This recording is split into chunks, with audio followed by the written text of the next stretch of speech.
Welcome to Bosco Campus Vision. This is Rani, Assistant Professor, PG Department of Commerce, Don Bosco College, Kottayam. The last class we discussed what do you mean by idle time, what are the different causes of idle time. Today we are going to discuss overtime payment, accounting treatment of overtime, disadvantages of overtime. Okay, meaning of overtime, then accounting treatment of overtime, disadvantages of overtime. Let's start today's topic, overtime. What do you mean by overtime or overtime payment? When a worker works above his normal working hours, is called overtime, or beyond the normal working days. Beyond the normal working days is also called overtime. Okay. If a worker works more than 9 hours on any day or more than 48 hours in a week, the worker is entitled for overtime payment. അപ്പോൾ നോക്കിയേ, ഒരു worker ഒരു ദിവസം 9 അവേഴ്സിൽ കൂടുതൽ work ചെയ്യുകയാണെങ്കിൽ, 9 മണിക്കൂറിൽ കൂടുതൽ work ചെയ്യുകയാണെങ്കിൽ ആ വർക്ക് ചെയ്ത എക്സ്ട്രാ ടൈമിനെ നമ്മൾ ഓവർ ടൈം അവർ ആയിട്ട് കൺസിഡർ ചെയ്യും. ഓക്കെ, അല്ല എങ്കിൽ ഒരാഴ്ചയിൽ 48 അവേഴ്സിൽ കൂടുതൽ വർക്ക് ചെയ്തിട്ടുണ്ടെങ്കിൽ, 48 അവേഴ്സിൽ കൂടുതൽ ഒരാഴ്ചയിൽ വർക്ക് ചെയ്തിട്ടുണ്ടെങ്കിൽ എക്സസ് ആയിട്ട് വർക്ക് ചെയ്ത അവേഴ്സിനെ നമ്മൾ എന്തായിട്ട് ട്രീറ്റ് ചെയ്യും? ഓവർ ടൈം അവേഴ്സായിട്ട് ട്രീറ്റ് ചെയ്യും. The worker is entitled for over time payment. അങ്ങനെയുള്ള വർക്കർ എന്തിന് അവകാശിയാണ്? ഓവർ ടൈം പേയ്മെൻറ്റ് കിട്ടാനായിട്ട് റൈറ്റ് ഉണ്ട്. Okay, wages paid for overtime work is called overtime wages or overtime premium. അപ്പം ഈ ഓവർ ടൈം വർക്കിന് വേണ്ടിയിട്ട്, ഈ അവേഴ്സിന് വേണ്ടിയിട്ട് പേ കിട്ടുന്നു എങ്കിൽ, വേജസ് ആ വർക്കർക്ക് കിട്ടുന്നുവെങ്കിൽ ആ വേജസിനെ പറയുന്നതാണ് over time wages or over time payment or overtime premium എന്ന് പറയുന്നത്. Okay, then definition of over time.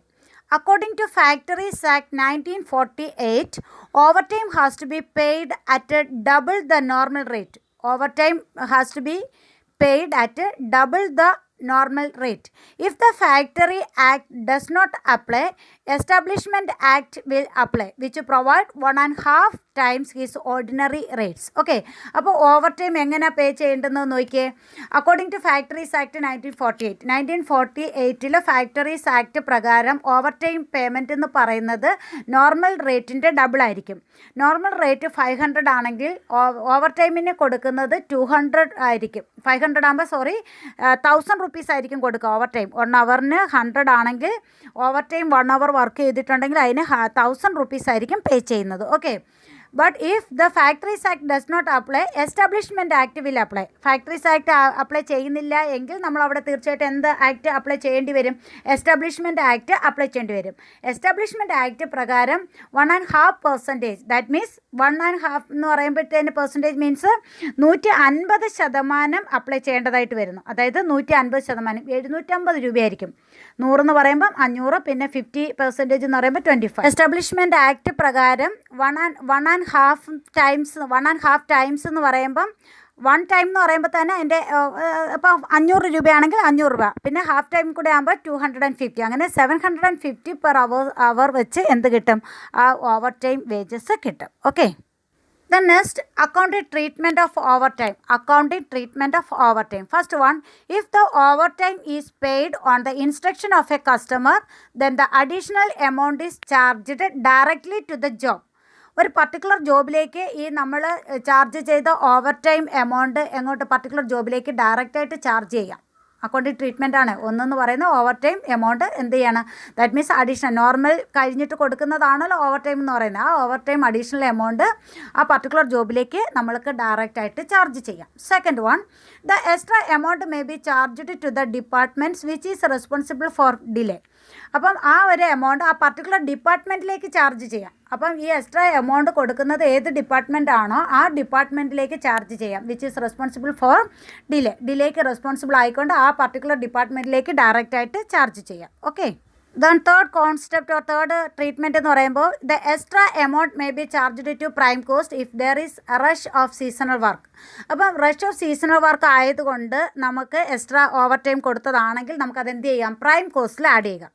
Okay, seasonal വർക്കിൽ ചില സീസണിൽ നമുക്ക് എന്ത് ചെയ്യും, കൂടുതൽ യൂണിറ്റ്സ് പ്രൊഡ്യൂസ് ചെയ്യേണ്ടതായിട്ട് വരും. അപ്പോൾ അവിടെ കൂടുതൽ ടൈമിൽ വർക്കേഴ്സിന് വർക്ക് ചെയ്യേണ്ടി വരും. നോർമൽ ടൈമിൽ കൂടുതൽ വർക്കേഴ്സിനെ കൊണ്ട് ജോലി ചെയ്യിക്കേണ്ടി വരും. അങ്ങനെയുള്ള ടൈമിൽ നമ്മൾ ആ extra amount, that means overtime amount എന്തിൻ്റെ പാർട്ടായിട്ട് കൺസിഡർ ചെയ്യാം, പ്രൈം കോസ്റ്റിനോടൊപ്പം ഡയറക്റ്റ് ലേബർ കോസ്റ്റായിട്ട് തന്നെ കൺസിഡർ ചെയ്തുകൊണ്ട് പ്രൈം കോസ്റ്റിൻ്റെ പാർട്ടായിട്ടും ചാർജ് ചെയ്യാം. Okay, then next one, if there are any abnormal reason then the overtime premium may be charged to costing profit and loss account.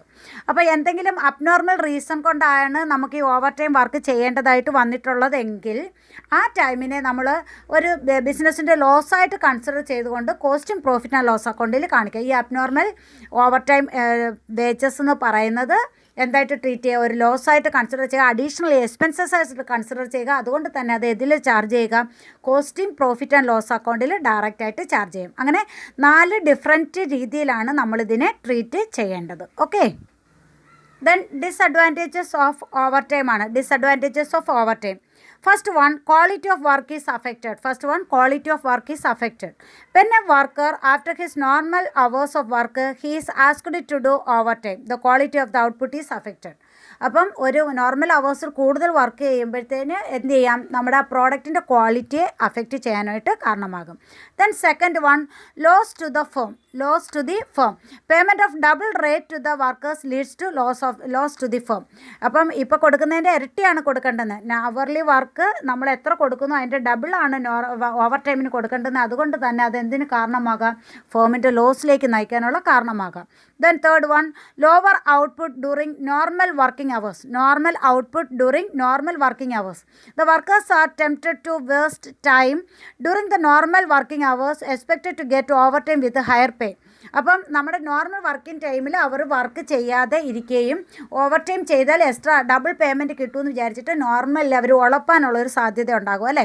അത് lower output during normal working hours എന്ന് പറയുന്നത്. Then higher overhead expenses ആകാനുള്ള കാരണമാകും. Higher overhead expenses. When the workers work overtime, indirect expenses like lighting, heating, air conditioning etcetera go up, which may lead to increase in over head.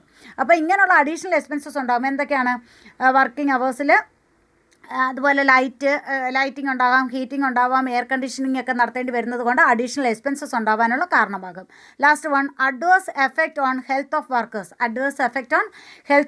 Continuous over time working has an adverse effect on the health of വർക്കേഴ്സിന് നമുക്ക് continuous ആയിട്ട് work ചെയ്യുമ്പോഴത്തേനും അവരുടെ ഹെൽത്തിനെ affect ചെയ്യാനുള്ള ഒരു കാരണമായിട്ട് മാറും over time. Okay, അപ്പം ഇങ്ങനെ 5 ഡിസഡ്വാൻറ്റേജസ് ആണ് ഏതിനുള്ളത്, ഓവർ ടൈം പേയ്മെൻറ്റിന് ഉള്ളത്. Okay, dear students, today we learned what is overtime payment, what are the accounting treatment of overtime, then what are the disadvantages of overtime. Dear students, watch and listen carefully this lecture and write the assignment questions like what is overtime payment, what are the accounting treatment of overtime, then what are the disadvantages of overtime. Okay.